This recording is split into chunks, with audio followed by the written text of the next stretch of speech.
Frères et sœurs, ce n'est pas facile d'être un père. Ce n'est pas facile d'être un père. Être un père est difficile. Et Jacob est un exemple de cela. Jacob avait des problèmes avec Dieu. Il avait des problèmes avec son beau-père. Il avait des problèmes avec son grand frère. Il avait des problèmes avec sa femme qui n'avait pas d'enfant. Il avait des problèmes avec tout le monde. Les enfants viennent auprès de toi. Ils te disent leurs problèmes. Ta femme, quand elle a des problèmes, elle vient te les dire. Mais toi, quand tu as des problèmes, tu vas voir qui? Les hommes sont parmi les personnes les plus seules de la terre, mais souvent on ne le sait pas. Quand ton enfant a des faiblesses, il te dit, papa, j'ai telle faiblesse. Quand ta femme a des faiblesses, elle te dit. Mais des fois, toi-même, tu n'as rien à dire à personne. Ce n'est pas facile d'être un père. Chères femmes, vous qui êtes là, ayez des fois compassion de vos maris. Ce n'est pas facile d'être un père. Chers enfants, ayez compassion de vos parents. Ce n'est pas facile d'être un père. Ce n'est pas facile. Vous savez, quand j'ai fini d'étudier à l'école Massamba et que j'ai grandi, je me suis posé la question, comment mon père faisait pour payer toutes nos études? Avec sa situation, comment il arrivait à payer l'école pour ses 6 enfants? C'est temps lorsqu'on était à 5. Comment il faisait? Comment il faisait? Être père, c'est très difficile. Et certains hommes craquent, mais ne peuvent le dire. Ils craquent. Ils regardent les enfants n'ont pas mangé. Il ne sait pas comment il va payer le loyer. Lui-même se sent malade. Il ne sait pas demander.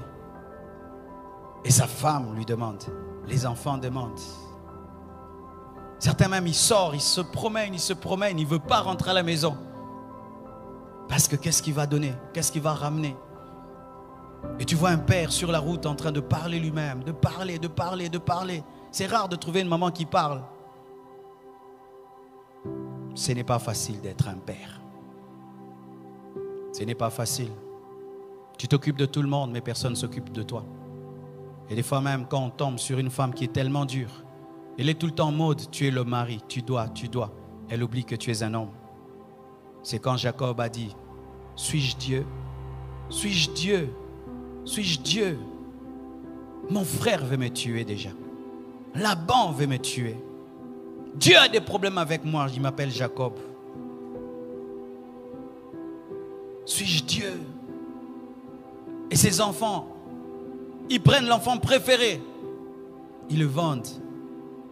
Jacob avait des problèmes, des sérieux problèmes.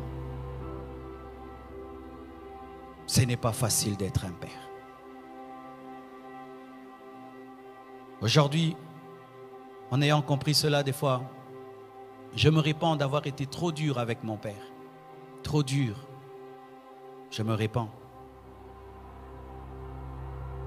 Et j'imagine ce qu'il pouvait vivre. Moi, je n'ai que 3 enfants. Lui, il en a 7. Arrêtez d'être trop dur avec vos pères. Arrêtez d'être trop dur avec vos maris. Vous allez remarquer qu'il y a plus d'AVC des hommes que des femmes. Beaucoup d'hommes meurent avant leur femme. C'est à cause du stress. À cause du stress. Vous tous, vous dormez. Lui, il ne dort pas. Il est en train de regarder le plafond. Je vais faire comment pour payer la maison? Je vais faire comment pour envoyer les enfants à l'école? Je vais faire comment? Et pendant même ici en Afrique, il y a aussi sa famille qui lui demande des choses. La belle famille demande, sa propre famille. Comment je vais faire? Comment je vais faire? Il dort 2 heures du temps. Et il se réveille. Il n'a pas mangé. Il doit aller chercher. Et des fois quand il ramène, on ne lui dit pas merci. On lui dit c'est peu. Tu ramènes que ça? Moi je vais aller au marché avec 1000 francs. Mais il ne sait pas comment tu as eu les 1000 francs. C'est pourquoi papa, arrêtez d'être des magiciens. Dites à vos femmes comment vous attrapez l'argent. Dites à vos femmes comment vous attrapez l'argent. Ne faites pas la magie. Il se bat, il met du riz sur la table. Les enfants mangent en murmurant. Seulement du riz. Seulement du riz. Mais tu sais comment il a eu le riz? Comment il a eu le riz? J'ai vu des pères entrer dans mon bureau. Tu sens, pour te parler de son problème, il prend son orgueil d'homme, il le tue, il le met de côté. Il pense à ses enfants, à sa femme. Il dit, ah, oui, oui, oui. Il te dit, mais tu sens, il a accepté. Il a accepté de mettre de côté son orgueil. Ce n'est pas facile d'être un homme. C'est pourquoi j'aimerais dire ceci aux hommes. Étant donné que tout le monde vient auprès de vous, vous allez auprès de qui? Il y a le Père Céleste. Il y a le Père Céleste. Devant qui vous pouvez être des enfants. Devant qui vous pouvez être des enfants. Car lorsque tout le monde t'appelle Père, tu dois aussi trouver quelqu'un que tu vas appeler Papa. Papa. Papa. C'est pourquoi Jésus-Christ priait. C'est pourquoi Jacob priait. Et il a lutté contre Dieu jusqu'à ce que Jacob ait été transformé en Israël. Papa, lutte. Lutte dans la prière. Quand tout le monde t'amène ses problèmes, toi aussi amène tes problèmes auprès de Dieu. Jeûne, prie, cherche Dieu. Prie, pleure, car devant le Père, tu as le droit de pleurer. Devant le Père, tu as le droit d'être faible. Devant le Père, tu as le droit de te manifester tel que tu es. Un père doit être un homme de prière, sinon tu vas craquer. Chaque matin, avant que tout le monde ne se réveille, je sors de ma maison. Je vais prier dehors. Pourquoi? Quand je vais dire Amen, des problèmes vont venir.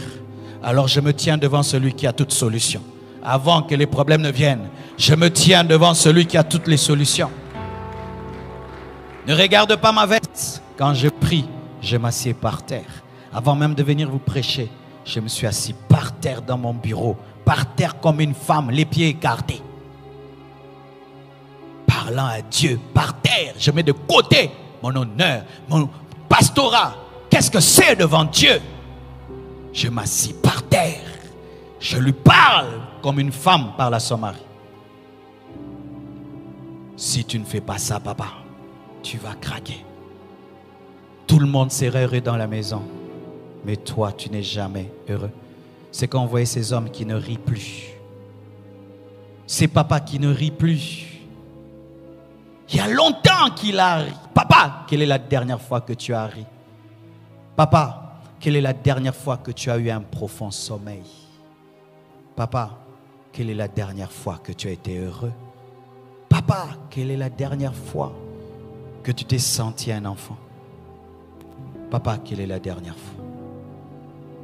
Quelle est la dernière fois? Si vous ne priez pas, à cause des enfants, à cause de la pression de la vie, vous allez mourir à petit feu. Vous allez craquer. Vous rendrez tout le monde heureux, mais vous-même n'êtes pas heureux. C'est quand tu vois des papas, il organise une fête d'anniversaire pour son enfant. Lui n'est même pas heureux. Ça l'a fait souffrir d'organiser ça. Tu vas souffrir et souffrir. Quel est l'amortisseur de ta vie quand tu craques, papa? Les femmes, elles pleurent pour rien. Elles s'humilient devant Dieu. Quand elles ont des problèmes, elles vont pleurer. Mais les hommes, même devant Dieu, nous ne pleurons pas. Papa, vous pleurez devant qui? Devant qui vous vous manifestez tel que vous êtes? Un homme qui n'a pas où se déverser finit un jour par craquer. Ne craque pas, papa. Il y a un Père céleste. Jacob, tu as un Dieu. Jacob, tu as un Père. Et j'aimerais vous dire, Père, beaucoup de pères souffrent d'ingratitude. Tu te bats pour tes enfants, ils deviennent grands, ils t'oublient. Tu te bats pour la famille, et puis on t'oublie. Certains même n'ont aucune reconnaissance de leur femme. Tu devais le faire, tu m'as épousé. Non, ce ne sont pas tous les hommes qui épousent une femme qui sont responsables. On ne te dit jamais merci. On consomme tout ce que tu donnes. On prend seulement. Alors que toi, tu as une journée bizarre. Il y a quelqu'un au ciel qui voit et qui te le rendra et qui te récompensera. Continue à être le bon père que tu es. Que les gens le reconnaissent ou pas, Dieu le voit. et ta récompense sera grande. Jacob, ne craque pas. Tu as aussi un père. Tu as aussi quelqu'un à qui tu peux tout dire. Je ne te lâcherai pas si tu ne me bénis pas. Mais tu es béni. Non, tu sais, j'ai des problèmes. Mon frère veut me tuer. Que Dieu vous bénisse abondamment.